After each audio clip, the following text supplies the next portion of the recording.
ओम नमः शिवाय। जय भोलेनाथ। प्रिय भक्तजनों, आज आप सभी माताओं और बहनों को हरतालिका तीज की बहुत बहुत शुभकामनाएं। आप सभी का सुहाग अखंड रहे। महादेव और माता पार्वती की कृपा से आपके मांग का सिंदूर सदैव दमकता रहे। आपके हाथों की चूड़ियाँ हमेशा खनकती रहें और आपके परिवार में खुशियाँ सदैव बनी रहें। प्रिय भक्तजनों, आज हम हरतालिका तीज व्रत कथा का श्रवण करेंगे और साथ में हम बताएंगे साल 2023 में हरतालिका तीज कब मनाया जाएगा। 17 या 18 सितंबर को पूजा व पारण का मुहूर्त पंचांग के अनुसार हर साल भाद्रपद मास के शुक्ल पक्ष के तृतीया तिथि को हरतालिका तीज का व्रत किया जाता है। इस दिन महिलाएं अखंड सौभाग्य के लिए व्रत रखकर शिव जी और माता पार्वती की पूजा करती हैं। ऐसी मान्यता है कि तीज व्रती महिलाओं को हरतालिका तीज की कथा को अवश्य सुनना चाहिए, तभी ये व्रत पूर्ण मानी जाती है। आज हमारी माताएं और बहनें अपने पति की लंबी उम्र तथा परिवार की खुशी के लिए यह कठोर व्रत करती हैं। उनको मेरा नमस्कार। आप जैसी महिलाएं ही नारी को आदर स्वरूप प्रदान करती हैं, जो पति की खुशी में अपनी खुशी मानती हैं। प्रिय माताओं और बहनों, आइए सुनते हैं हरतालिका तीज की व्रत कथा। कथा के अंत में हम पूजा मुहूर्त और पूजा विधि और इससे कुछ विशेष नियम बताएंगे, तो इसलिए आप इस वीडियो के अंत तक जरूर सुनिएगा। अगर अभी तक आपने चैनल को सब्सक्राइब नहीं किया है तो कृपया सब्सक्राइब कर लीजिए, लाइक करिए, शेयर करिए। तो आइए सुनते हैं आज की कथा। शिव जी कहते हैं, हे पार्वती, बहुत समय पहले तुमने हिमालय पर मुझे वर के रूप में पाने के लिए घोर तप किया था। इस दौरान तुमने अन्न जल त्याग कर सूखे पत्ते चबाकर दिन व्यतीत किए थे। किसी भी मौसम की परवाह किए बिना तुमने निरंतर तप किया। तुम्हारी इस स्थिति को देखकर तुम्हारे पिता बहुत दुखी थे। ऐसी स्थिति में नारद जी तुम्हारे घर पधारे। जब तुम्हारे पिता ने नारद जी से उनके आगमन का कारण पूछा तो नारद जी बोले, हे गिरिराज, मैं भगवान विष्णु के भेजने पर यहाँ आया हूँ। आपकी कन्या की घोर तपस्या से प्रसन्न होकर वह उनसे विवाह करना चाहते हैं। इस बारे में मैं आपकी राय जानना चाहता हूँ। नारद जी की बात सुनकर पर्वतराज अति प्रसन्नता से बोले, हे नारद जी, यदि स्वयं भगवान विष्णु मेरी कन्या से विवाह करना चाहते हैं तो इससे बड़ी कोई बात नहीं हो सकती। मैं इस विवाह के लिए तैयार हूँ। फिर शिव जी पार्वती से कहते हैं, तुम्हारे पिता की स्वीकृति पाकर नारद जी विष्णु के पास गए और यह शुभ समाचार सुनाया। लेकिन जब तुम्हें इस विवाह के बारे में पता चला तो तुम्हें बहुत दुख हुआ। तुम मुझे यानी कैलाशपति शिव को मन में अपना पति मान चुकी थी। तुमने अपने व्याकुल मन की बात अपनी सहेली को बताई। तुम्हारी सहेली ने सुझाव दिया कि वह तुम्हें एक घंघोर वन में ले जाकर छुपा देगी और वहां रहकर तुम शिव जी को प्राप्त करने की साधना करना। इसके बाद तुम्हारे पिता तुम्हें घर में ना पाकर बड़े चिंतित और दुखी हुए। वह सोचने लगे कि यदि विष्णु जी बारात लेकर आ गए और तुम घर में ना मिली तो क्या होगा। उन्होंने तुम्हारी खोज में धरती पाताल एक कर दी, लेकिन तुम न मिली। तुम वन में एक गुफा के भीतर मेरी आराधना में लीन थी।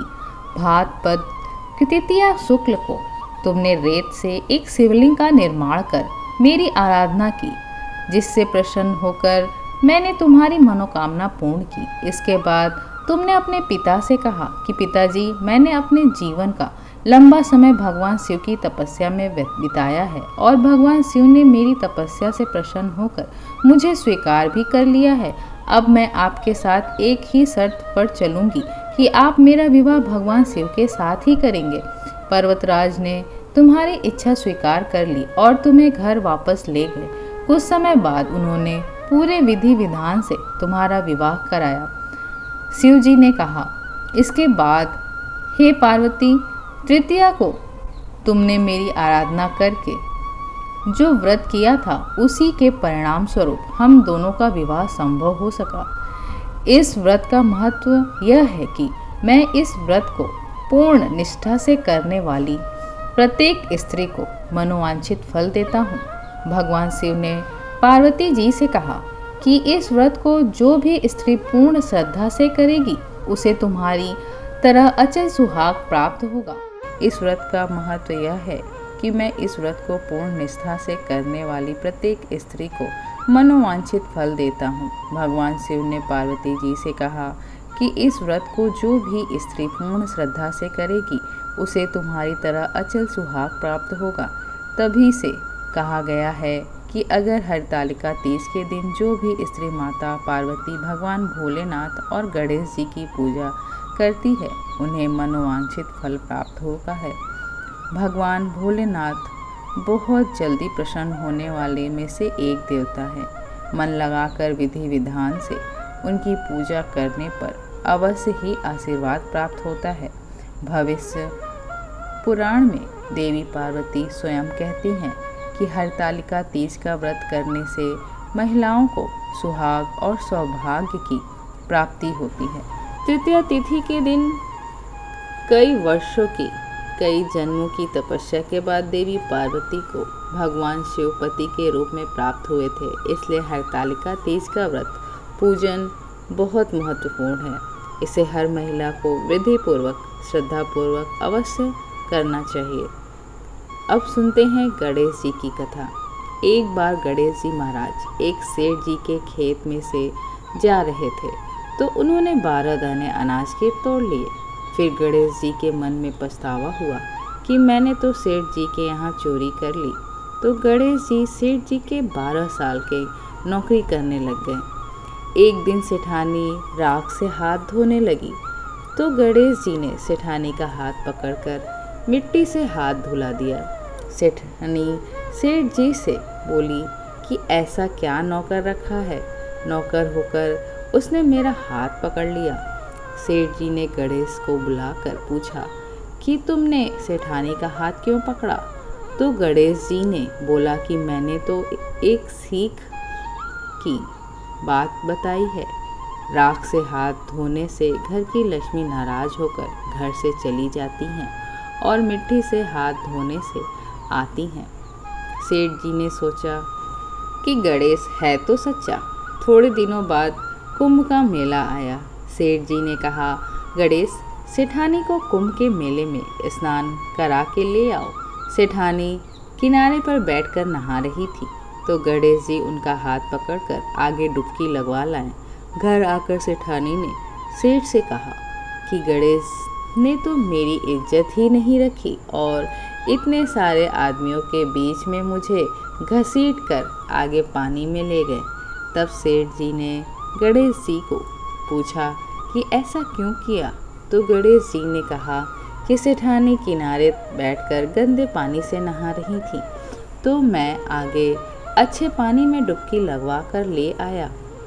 इसके अगले जन्म में बहुत बड़े राजा और राजपाट मिलेगा।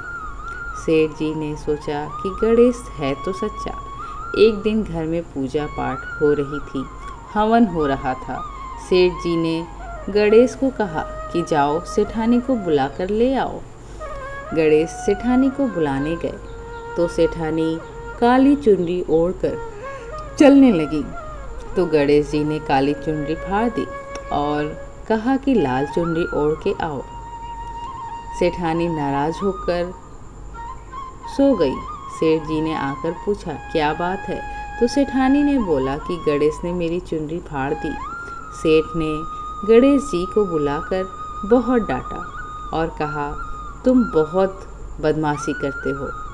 तो गणेश जी ने कहा पूजा पाठ में काला वस्त्र नहीं पहनते हैं, इसलिए मैंने लाल वस्त्र के लिए कहा। काला वस्त्र पहनने से कोई भी शुभ काम सफल नहीं होता। फिर सेठ जी ने सोचा कि गणेश है तो समझदार। एक दिन सेठ जी पूजा करने लगे तो पंडित जी ने बोला कि गणेश जी की मूर्ति लाना भूल गया, अब क्या करें। तो गणेश जी ने बोला कि मेरे को ही मूर्ति बनाकर विराजमान कर लो, आपके सारे काम सफल हो जाएंगे। यह सुनकर सेठ जी को भी बहुत गुस्सा आया और वो बोले कि तुम तो अब तक सेठानी से ही मजाक करते थे, मेरे से भी करने लगे। तो गणेश जी ने कहा मैं मजाक नहीं कर रहा हूँ, मैं सच बात कह रहा हूँ। इतने में ही गणेश जी ने गणेश जी का रूप धारण कर लिया और सेठ और सेठानी ने ही गणेश जी की पूजा की। पूजा खत्म होते ही गणेश जी अंतर ध्यान हो गए। सेठ सेठानी को बहुत धोखा हुआ और उन्होंने कहा कि हमारे पास तो गणेश जी रहते थे और उनसे हमने इतना काम करवाया। तो गणेश जी ने सपने में आकर सेठ जी को कहा कि आपके खेत से मैंने 12 दाने अनाज के तोड़ लिए थे। उसी का दोष उतारने के लिए मैं आपके यहाँ 12 साल तक नौकरी की। जय गणेश जी। साल 2023 में हरतालिका तीज का व्रत 18 सितंबर सोमवार को रखा जाएगा। तृतीया तिथि शुरू होगी 17 सितंबर प्रातः 11:08 पर। तृतीया तिथि समाप्त होगी 18 सितंबर को दोपहर 12:29 पर। प्रातःकाल पूजा मुहूर्त 6:07 से 8:34 तक और प्रातःकाल 9:11 से 10:43 तक। प्रदोष काल पूजा मुहूर्त 6:23 से रात्रि 8:44 तक और पारण का मुहूर्त 19 सितंबर सूर्योदय के बाद। व्रत के दिन प्रातःकाल स्नान के बाद व्रत का संकल्प लें और पूजा के लिए हरतालिका पूजन प्रदोष काल में किया जाता है। प्रदोष काल अर्थात दिन रात के मिलने का समय। पूजन सामग्री: मंदार के फूल का माला, गीली मिट्टी अथवा बालू, केले का पत्ता, विविध प्रकार के फल और फूल पत्ते, बेलपत्र, समीपत्र, धतूरे का फल एवं फूल, तुलसी, मंजरी, जनेऊ, मौली, वस्त्र। माता गौरी के लिए पूरा सुहाग की सामग्री जिसमें चूड़ा, बिछिया, काजल, बिंदी, कुमकुम, सिंदूर, कंघी, महावर, मेहंदी आदि एकत्र की जाती है। इसके अलावा बाजारों में सुहाग पूड़ा मिलता है जिससे सभी सामग्री होती है। घी, तेल, दीपक, कपूर, कुमकुम, सिंदूर, अबीर, चंदन, नारियल, कलश, पंचामृत, घी, दही, शक्कर, दूध, शहद। हरतालिका पूजन के लिए शिव पार्वती, गणेश एवं रिद्धि सिद्धि जी की प्रतिमा बालू, रेत अथवा काली मिट्टी से बनाई जाती है। विधिवत पुष्पों से सजाकर उसके भीतर रंगोली लगाकर उस पर चौकी रखी जाती है। चौकी पर एक अष्टदल बनाकर उस पर थाल रखते हैं। उस थाल के केले के पत्ते को रखते हैं। सभी प्रतिमाओं को केले के पत्ते पर रखकर सर्वप्रथम कलश के ऊपर नारियल रखकर लाल कलेवा बांधकर पूजन किया जाता है। कुमकुम, हल्दी, चावल, पुष्प चढ़ाकर विधिवत पूजा करते हैं। कलश के बाद गणेश जी की पूजा की जाती है। इसके बाद शिव जी की पूजा की जाती है। तत्पश्चात माता गौरी की पूजा की जाती है। उन्हें संपूर्ण श्रृंगार चढ़ाया जाता है। इसके बाद अन्य देवताओं का आवाहन कर पूजन किया जाता है। प्रातः अंतिम पूजा के बाद माता गौरी को सिंदूर चढ़ाया जाता है। साथ उस सिंदूर से सुहागन स्त्री सुहाग लेती हैं। ककड़ी एवं हलवे का भोग लगाया जाता है। उसी ककड़ी को खाकर उपवास तोड़ा जाता है। अंत में सभी सामग्री को एकत्र कर पवित्र नदी एवं कुंड में विसर्जित कर दिया जाता है। प्रिय भक्तजनों, उम्मीद करती हूँ आपको कथा पसंद आई होगी। वीडियो को लाइक करें, शेयर करें और चैनल को सब्सक्राइब करें। मिलते हैं नेक्स्ट वीडियो में। तब तक के लिए नमस्कार।